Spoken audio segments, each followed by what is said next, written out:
Ағайын, қараңыздар, алдарыңызға срочно сатылу керек. Шұғыл түрде сатылатын варианттардың бірі кеп тұр.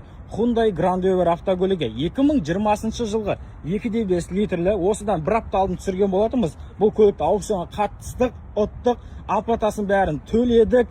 Ал енді Қазақстанға саламыз деген кезде ағамызға басқа бір жұмыстардың ақшасы керек болып, машина алмайтын болып жатыр. Ағайын, бұны срочно сатылу керек. 1 миллион теңге болсын, минусына беру керек, ағайын. Дәл солай енді ағамыз бізге айтқан соң, біз сіздерге айтып жатырмыз. Минусына алам дейтін болсаңыздар, WhatsApp-қа өтіңіздер, ағайын. 1 миллион теңгеге дейін бағасын түсіп берем деп отыр. 2020 жылға готовый вариант. Қарасаңыздаршы. Қызық болса, WhatsApp-қа өтесіздер, жазасыздар. Болды. Біз хабардамыз. Срочно бронь жіберсеңіздер, болды. Қаған оплатасын бәрін қалай төлеймін немесе қалай бұны жеткізіп аласыздар деген любой сұрақтың бәрін осы WhatsApp нөмірі қойсаңыздар, толық ақпарат аласыздар.